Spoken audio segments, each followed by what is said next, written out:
Hola, ¿cómo están? Bienvenidos nuevamente a su programa Salud en Serio. Mi nombre es Esmeralda Herrera y el día de hoy se me hizo realidad que pudiéramos hablar de este tema que a mí me encanta y tengo el honor de tener aquí al doctor Pedro Ibarra. Gracias, doctor, bienvenido. Muchas gracias, aquí estamos. Muchas gracias por la invitación y es un gusto estar con ustedes. Gracias. Él es médico traumatólogo, ortopedista, se especializa en niños y en adultos. Y precisamente por eso le pedí que el día de hoy nos hablara de un tema que pocas veces tratamos y es los cambios que tiene el cuerpo de a nivel de músculo esquelético de un niño que tiene sobrepeso y obesidad. Doctor, por favor, le cedo el micrófono. Muchas gracias. Pues mire, estamos ante una situación muy importante. Es una epidemia mundial, peor que la del coronavirus. Sí. La obesidad, con sus complicaciones, mata más gente anual y diario que lo que mata el coronavirus. Es una situación aquí en México muy grave porque ha ido en aumento. Ahora somos el primer lugar en obesidad infantil. Sí. Sí. Y esto obviamente se debe a muchas cosas, entre ellas obviamente a la dieta, al cambio de la dieta que ahora tenemos con el advenimiento de todas esas comidas chatarras rápidas. Cada vez crecen más los negocios. Es nada más irse a dar una vuelta un fin de semana a todas esas situaciones de pizzas, de hamburguesas, y está atiborrado de niños. Sí. ¿Sí? Y si ustedes ven la dieta que dan ahí, pues son papas, son hamburguesas llenas de grasa, son Mucho carbohidrato. Mucho carbohidrato. Entonces, pues es ahí donde vienen todas esas situaciones tan preocupantes que el sistema de salud está atiborrado y no sabemos ni cómo atacar esta situación. Correcto. ¿Sí? A la larga va a salir más caro y no va a haber el insumo suficiente para poderlo. El costo de la obesidad en cada país cada vez es más elevado. Sí. Los costos para tratar las complicaciones de este problema son más que lo que podríamos gastar en prevención. Pero aquí tenemos una situación muy difícil con la ideología que los niños tenemos. Las mismas madres ven un niño obeso y no lo aceptan como tal, lo consideran sano y hasta cierto punto pues bonito, ¿no? O sea, no les preocupa esa situación. Sí, para ellas es saludable ver al niño cachetoncito, gordito, así, o sea, bonito, el niño está sano, o sea, el niño está lleno de salud. Sí, pero así esa es la ideología que tenemos. Es muy difícil hacer cambiar la mentalidad de los padres pensando en esta situación. Sí. Pero a largo plazo lo que estamos viendo es una infinidad de situaciones que se nos están presentando entre ya cuando uno llega a la vejez, a la etapa adulta, vemos todas esas situaciones que se pudieron haber controlado o prevenido en la infancia y que ahora no lo podemos hacer. Y que ahora las vemos en adultos jóvenes, ¿no? Ya ni siquiera llegamos a la vejez. Desde muy jóvenes ya tienen estas complicaciones. De hecho, hay niños con complicaciones ya por obesidad. Sí. Que eso es lo más alarmante, ¿no? Así es. Sí, y realmente todos esos cambios que ocurren a nivel del sistema musculoesquelético son cambios permanentes. Difícilmente los vamos a corregir porque cuando podemos corregirlos, obviamente es en etapas tempranas, 3, 5 años, pero generalmente ya agarramos al infante cuando ya tiene 10, 12 años, cuando ya los cambios estructurales están más establecidos, cuando ya es más difícil corregir con medios conservadores y nos tenemos que ir a cirugías que a veces no son tan benéficas por los cambios que produce la obesidad en el metabolismo del hueso, ¿sí? Entonces es bien difícil ya a veces llegar a una situación de curación, de sanación o una mejoría funcional para estos niños, ¿no? Entonces sí es bien importante todo eso. Digo, los cambios que aparentemente no son tan dañinos porque se ven hasta chistosos, a largo plazo, en etapas adultas tempranas o ya de viejos, van a ser situaciones que no van a resolverse tan fácilmente o no se van a resolver. ¿Cómo se ve un niño con obesidad a nivel de músculo esquelético? ¿Qué cambios tiene? Hay muchos cambios. Podríamos pensar que desde el metabolismo óseo, aquí las situaciones, la respuesta del organismo es de tipo bidireccional, digamos. El hueso, al tener mayor sobrecarga, supuestamente capta más hueso y lo hace más resistente. Ok. Pero es un hueso de mala calidad.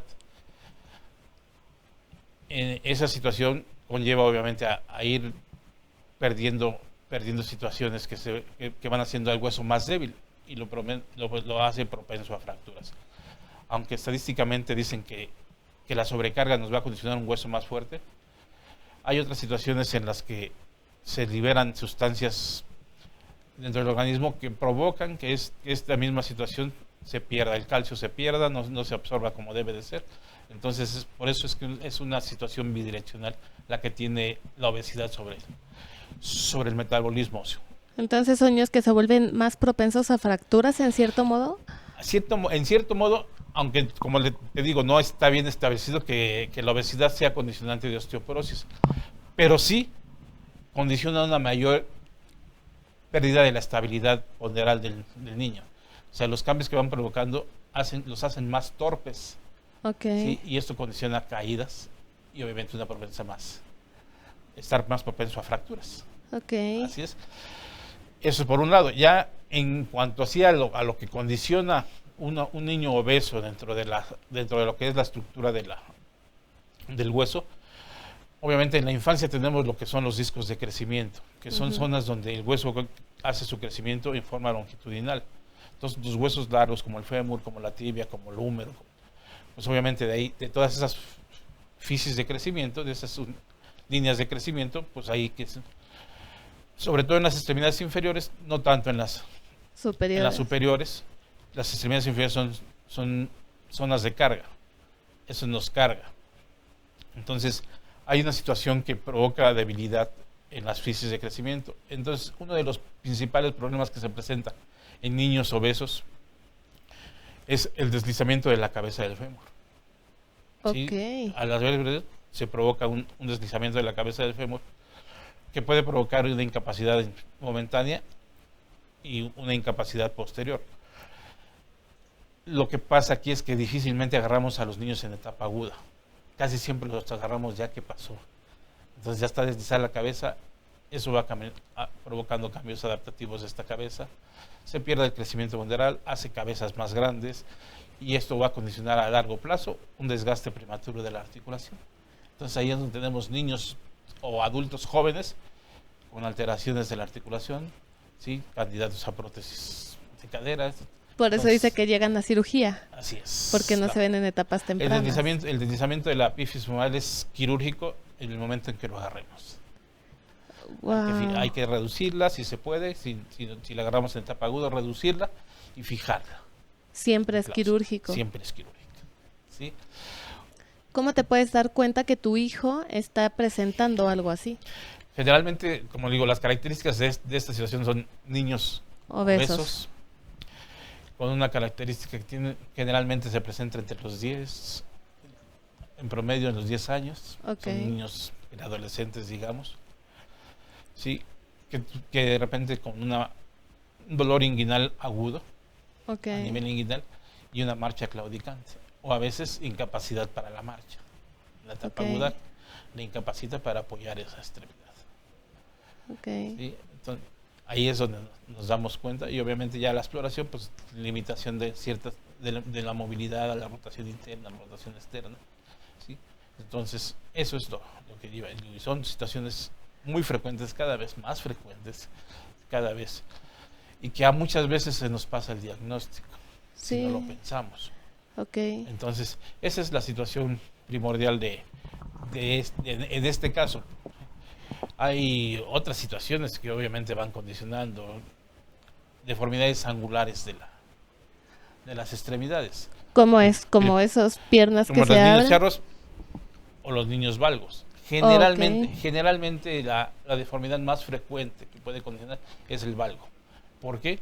Porque al aumentarnos la masa del tejido adiposo, generalmente se va a muslos, se va a abdomen, ¿sí? Al engrosando los muslos, yo ya no puedo caminar derecho, tengo que abrir el compás.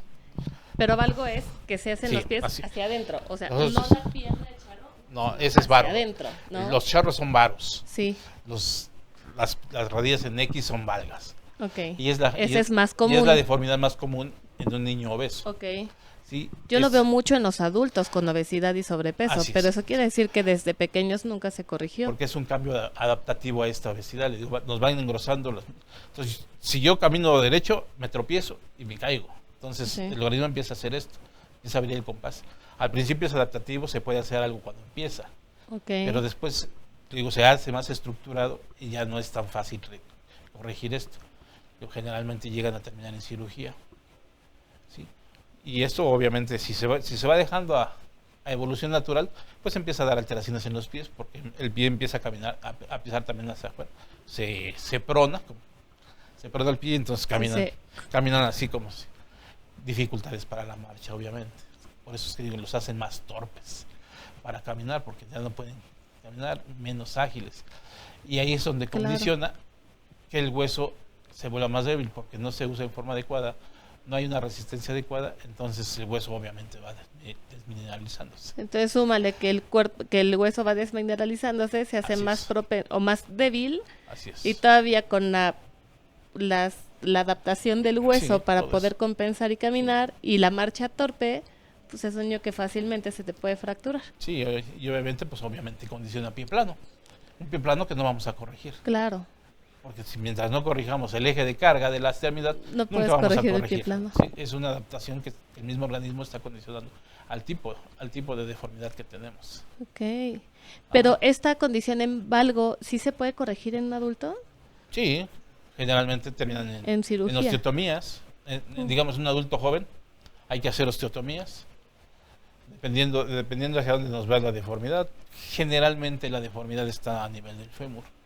Entonces, generalmente en un valgo, en un adulto joven, generalmente la osteotomía la hacemos a nivel.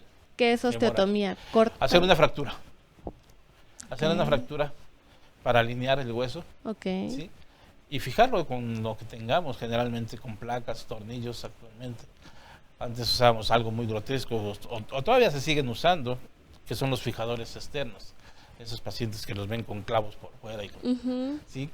Entonces, son situaciones a la que llegan por no haber condicionado un control de la obesidad. ¿Sí? ¿Qué otra complicación es común? Las tibias varas, la contraparte de las valgas, los niños charritos. ¿Sí? Esos muchas veces se pueden deber al aumento de la tensión sobre las fisis de crecimiento. ¿Sí? Hay una enfermedad que es la enfermedad de Blount o tibias varas, en el cual está lesionada parte de la fisis de crecimiento a nivel interno de la tibia. Entonces, hacen que la parte lateral crezca, pero la interna se mantenga sin crecimiento, entonces se hacen. Por eso se ve esa forma. Sí, y la sobrecarga va condicionando mayor debilidad hacia ese lado. O sea, cuando uno carga, ¿sí? Por ejemplo, en los adultos masculinos es más frecuente los charros, porque el mexicano por idiosincrasia es charro. Sí, el mexicano tiene esa característica, generalmente es charro, pero no al grado de estar tan arqueado. Claro. Eso se va condicionando con el paso del tiempo y con el arqueamiento. No precisamente porque tenga lesionada la fisis de crecimiento, sino porque la misma sobrecarga, la misma carga va hacia ese sentido. Entonces la mayor parte de la carga va sobre la parte interna de la rodilla. Y va deformando. Y cambia totalmente el eje mecánico de carga. Y esto no se logra de la noche a la mañana, ¿no? O sea, son años de acumular kilos, de acumular sobrepeso y de no ir a atenderse, ¿correcto? Nosotros tenemos muchas veces a un niño entre el año, los 2 años, y la mayoría de los niños de esa edad son charros. O sea, los ven con las piernas arqueadas. A algunos se les nota más porque son gorditos. Y entonces es cuando a mí me llevan a los pacientes. Es que no, bueno, ahorita es una evolución natural. Realmente las deformidades angulares, cuando nos deben de preocupar, o sea, si es un niño obeso, nos debe de preocupar desde un principio, ¿no? Tratar de modificar la alimentación. Actualmente en boga los pediatras cambian mucho la temática en cuanto a la alimentación. Actualmente dicen que los niños en el primer año, los primeros 2 años, se deben alimentar con pura leche materna, y después del primer año sí ponerle algún otro alimento. Pero pues esto cambia a cada rato. Sí, a cada rato me lo cambian los pediatras y me cambian. Yo me acuerdo cuando era estudiante que me tuve que aprender un montón de números, de fórmulas para calcular las leches. Y de repente dices, no, esto ya no sirve, hay que darles leche materna a todos. como sea, pura leche materna.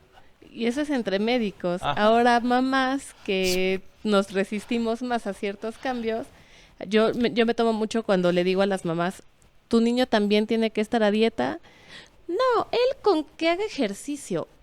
Perdón, si tu mamá estás con obesidad, tu papá estás con obesidad y tu niño está con obesidad, ¿qué te hace pensar que tu niño está saludable? O sea, no es lógico. Eso es algo muy, muy importante. O sea, es una familia obesa, en la que están acostumbrados a que toda su vida están así. Entonces, ver a un niño obeso es Normal. parte de la familia. O sea, como él es gordo, yo soy gordo, entonces, ¿cómo voy a tener un hijo flaquito? Sí. ¿Sí? Y le digo, todo esto se viene en relación a lo que te decía al principio. La ideología, la tecnología nos ha ayudado mucho, pero nos ha perjudicado también mucho. Sí, mucho. Ahora decimos de la dieta, pero la dieta para nosotros que tuvimos carencias en la infancia, que no teníamos, pues siempre ha sido llena de carbohidratos y siempre ha sido... Sí, pero nosotros teníamos una característica muy, muy diferente a los niños de ahora.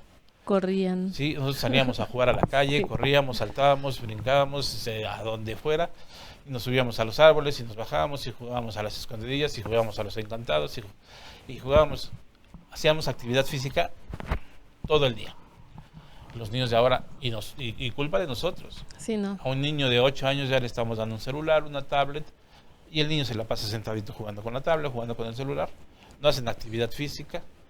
Entonces esa es la situación. Sí. Entonces es un problema muy importante, como te decía al principio. O sea, cambiar esta ideología de la sociedad es bien difícil. Entonces sí tenemos que hacer mucho énfasis con las productoras de alimentos que marquen bien lo que puede perjudicar. Sus etiquetados. El etiquetado de todos, de los refrescos, los impuestos sobre estos deben de ser mayores para que la gente deje de consumir esto, a lo mejor por economía, por muchas situaciones. Que se Sí. limiten un poco más. Y hacer programas de activación física para los niños, en las escuelas, que es donde más conviven los niños, pues ahí es donde hay que meter ese programa de activación física y prácticamente hacerlo obligatorio, no No opcional. En todas las escuelas la mayoría es para un pago extra porque haga cierta actividad. Entonces, Sí. yo creo que eso se debe de modificar y de hacer obligatorio y hacer a las escuelas, sean privadas, sean públicas, de que no se debe de cobrar o cuando menos debe de ser mínimo el costo para que ellos... Pero también con conciencia, Así porque es. yo recuerdo mucho el caso del niño que salió mucho en la tele, que le dio un infarto en la clase de educación física. O sea, no es todos los niños se pueden poner a correr y ya. O sea, sí hay que hacer ejercicio, pero hay que tener un poco de conocimiento. Doctor, a mí me queda una duda antes de que terminemos, y es, yo mamá, tengo hijos y yo no sé si mi hijo es gordito, bonito o si realmente tiene un problema. ¿Cuándo es el momento oportuno para empezarlo a llevar a su primer consulta con ortopedia? ¿Y si ya me pasó el tiempo y ya no lo hice, cuál es el momento adecuado para que o todos los niños deben de ir a una consulta de ortopedia o quiénes no? ¿Cómo saber esto? A nosotros nos caen primero los niños, porque a la mamá le preocupa más las deformidades que le ve, porque camina chueco, porque pisa chueco, Ya o cuando porque ve un está muy problema. charro.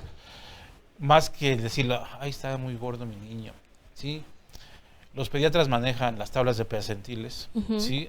Sí. Estamos hablando de que un niño con sobrepeso está alrededor de 85%, en el percentil 85, y el que ya está con obesidad está arriba de 85, 90. Sí. Y obviamente un percentil abajo de esto, pues tenemos un niño en un peso adecuado. Y las tablas de peso y estatura que manejan los pediatras nos ayudan mucho. Es muy difícil en los niños manejar el índice de masa corporal, aunque se maneja, pero es más para el adulto que para el niño. Sí. Entonces, en cuanto uno ve, ahora ya se estila más llevar a un niño sano al pediatra y estar llevando su control más continuo. Entonces, obviamente ahí los pediatras sí se van a dar cuenta en cuanto un niño está con obesidad y canalizarlo en forma adecuada o indicarle lo que debe de hacer. A nosotros sí nos caen, sobre todo porque tenemos que ver el pie plano, porque tenemos que ver deformidades angulares. Sí nos caen, y los tratamos. O sea, lo ideal es que si le ven una deformidad después de los 4 o 5 años angular, inmediatamente llevarlo. Okay. El pie plano generalmente se trata a partir de los 3 años. Okay. ¿Sí? Antes de eso es inútil o es una agresión darle zapatos ortopédicos a un niño de 2 años. ¿Sí? El niño de esa edad, el niño de 1 año, deben andar descalzo. Okay. A esta edad el zapato es protección para ellos. Si yo lo voy a llevar a un lugar donde el zapato, donde él corre el riesgo de lastimarse los pies, pues le pongo un zapato que lo proteja. Pero si lo llevo a un lugar donde pueden andar descalzo y pueden andar corriendo, que sea adelante, libre. que ande descalzo. Okay. ¿Sí? Entonces eso es lo primordial. O sea, ¿cuándo debo de? En cuanto yo le veo una alteración, Okay. de aumento de peso. Cuando mi niño, ¿sabes qué? Aunque tenga 8 meses, mi niño está subiendo mucho de peso, bueno, pues déjame ir a llevarlo, porque... Pues y llevarlo periódicamente con el pediatra. Algo está pasando y no Pues doctor, muchísimas gracias, de verdad, fue un programa muy interesante. Si a ustedes les quedó alguna duda o algún comentario, ya saben que nos pueden escribir siempre en la cajita de comentarios, y también si quisieran llevar a sus niños con alguna valoración con el doctor Pedro, en la pantalla todo el tiempo estuvieron apareciendo sus datos para que lo puedan contactar, y pues también ustedes síganme qué inquietudes les quedan para que el doctor nos ayude a contestar las preguntas, y si es necesario, conveniente y el doctor accede, pues volverlo a invitar para que hablemos de lo que ustedes tengan tanta inquietud. Doctor Pedro, de verdad que le agradezco muchísimo el programa del día de hoy. No sé si usted quiera terminar con algo importante que se nos haya pasado. Pues solo eso, o sea, activar a los niños, no de quitarles el celular, Sí. ponerles reglas para el uso del celular y la tablet, llevarlos a hacer actividad física.